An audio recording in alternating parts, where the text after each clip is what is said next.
No, I don't want that ice cream. Thank you. I don't want to watch movies. I don't want to watch television with you guys. I don't want to watch television at all. I don't want to play video games with you. I don't want to jerk off when looking at porn. I'll rather live a disciplined life where I'm reading non-fiction, I'm meditating, I'm journaling, I'm working out, I'm working on my purpose, which is this YouTube channel. I'm trying to improve my life. I'll rather live that disciplined and rigid life. I'll rather choose meaning and the betterment of life over the cheap pleasure. Over the cheap pleasure, the cheap instant gratification, which at the moment seems to be enjoyable. It seems to be enjoyable, but it actually lowers your happiness. But, bro, one snack isn't gonna ruin your body, bro. One hour of video games is not gonna ruin your productivity. Like, one day if you sleep late, one day your sleep schedule won't be ruined. You have to live a balanced life. You have to live a balanced life, and everything should be taken in moderation. You can't be too rigid with yourself. Everyone who's successful has gone through a period of loneliness. Period of loneliness where they're too different from their old group of people to hang out with them, and they're not yet developed enough to start meeting new people. You're just literally like, we're gonna do this until we're like big enough where like we can have lives, but you are like ostracized if you had a life. Like I wouldn't even do Christmas or like anything. And the advice is just focus on these right activities, focus on these right habits, and start meeting people in these habits, and eventually you will find your tribe. And it will sound cliche, but that's amazing advice. Like, I just wish I could go 2 years back to my old self and just tell him it's okay if the people around you are not showing as much of an interest in you. If your friends seem to not show interest in you because you aren't doing the same activities as them, you aren't relevant in their life anymore. And it's okay. You're good enough, bro. You're good enough without their validation. Nothing is wrong with you. But as teenagers right now, we can't just find our tribe because our zone of influence is very limited. We can't just put ourselves to the world and get in contact with people all over the world. Like, online is good, but you can't really meet up people that you meet online, and just purely online relationships are just shit. Our zone of influence is probably limited to the people in our house, the school or college that we go to, our neighborhood. So it's not just about finding your tribe, it's about creating your tribe. Because if you look around you in your limited space and in your limited zone of influence that you have, you'll realize that nobody's really on the journey as you. And if somebody is, that's amazing, okay? Be grateful for that. But for most people, when they look around their life, they just see average people, they just see mediocrity. You can't just go through life being lonely, go through an entire period of life being lonely, because you're just different from these people. Again, as always, the people that you find fun, hang out with them. Even if they're not on self-improvement, hang out with them, talk with them, chill with them and stuff. But you have to speak up your opinions. Like, sometimes you feel like they're all like playing video games and shit, and sometimes they're all engaging in simple pleasure. It's okay to speak up. It's okay to tell your opinions. It's okay to put your values forward and just risk offending people. But when you're creating your tribe rather than finding them, your methodology will be slightly different. Because when you're finding your tribe, you just 100% put yourself authentically.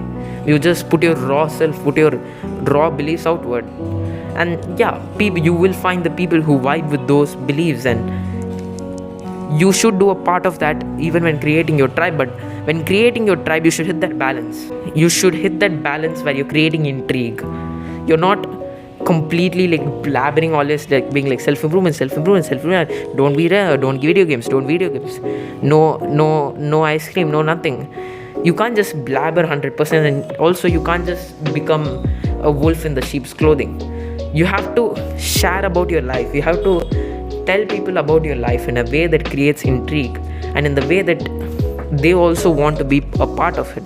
And that balance is like, you're not doing the bad habits. You're not like trying to fit in by doing the shit that you don't actually care about.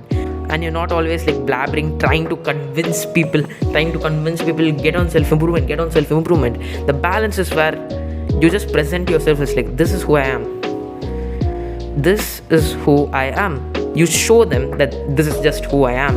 And you also show them, I have the things you want by doing the things that I am doing right now. And suddenly they are interested in the things that you're doing, aren't they? They are intrigued in your activities, in your good habits, in your journey of self-improvement. And for you to be able to build that intrigue, you need to have the stuff that they desire, at least slightly more than them. Because only then you can use that methodology to intrigue people. And in this method, you want to be really specific with the habits. Like, you can't just shove the menu of self-improvement down their throat. You have to pick the exact habit which leads to the thing that they most desire, and you give it to them. And suddenly you are starting to share your life. So let me give you an example. If you are dominating your studies, if you're like one of the toppers in the class, and one of your friends, he wants to study, he really wants to get good marks, he asks your advice, and that's step 1 is completed. He's already interested in getting one of the things you have.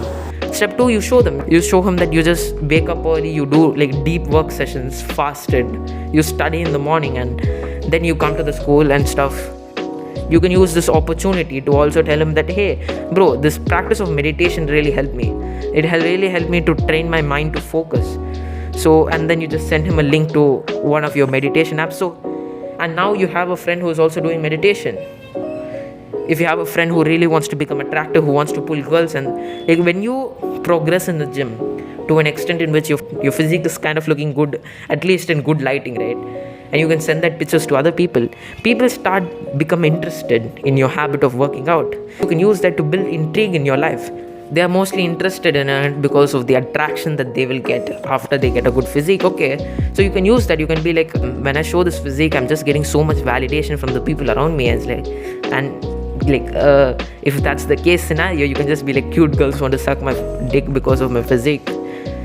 And suddenly, if you have inspired them enough, and this is a skill of like inspiring people to take action, when you have done it in the right way, they'll be like, okay, and then they'll get interested in working out, and you can just send them some of the resources. If for a lot of these habits, you can even send them my resources. If you like my content and shit here, feel free to share my resources. I'm not going to force you or anything, but and that's how you get people on self-improvement. Suddenly you're sharing the different aspects of your life. The different aspects, like suddenly you can call people over to your gym for a group workout. When you call people to your house, you already have people that are doing the same habits as you. And suddenly, the life that you're living, the life of extreme discipline, the life of progress, you don't have to do it alone. There are people out there with you. And you can have fun experiences, and you can create fun experiences. That is what it means to create your tribe. And if you want more advice that doesn't suck from a student on self-improvement, trying to figure out life and giving it the best he can to you, then hit the subscribe button down below. In the end screen, I'll show you a video which is about my loneliness, my period of loneliness. And if you're interested in creating your tribe, this video will be very relevant for you, because I cover one of the most damaging mindsets you can have in every social situation. And it just makes you feel lonely, it makes you feel shitty, it makes you feel that you're not good enough, you're not worthy enough. Click on that video right now, because if you're feeling any of these sentences that I just told you, then you need that advice, or you're never going to be able to stop feeling it. I'll also link another video which will explain in detail of why moderation is not a good thing. Why, like 1 hour of video games or one piece of candy will ruin your life. Click on that video, because if the stuff that I told you in the starting of the video just don't make 100% sense to you, then you're living the kind of life that will lead you down the drain. So click on one of these 2 videos or 3, 4, 5 videos, and I'll see you there. And if you want more advice that doesn't suck from a YouTuber, a teenager, a student trying to figure out life and doing his best to help you, then hit the subscribe button down below and join the movement. Don't forget, I'm rooting for you. Take action. Peace. Peace.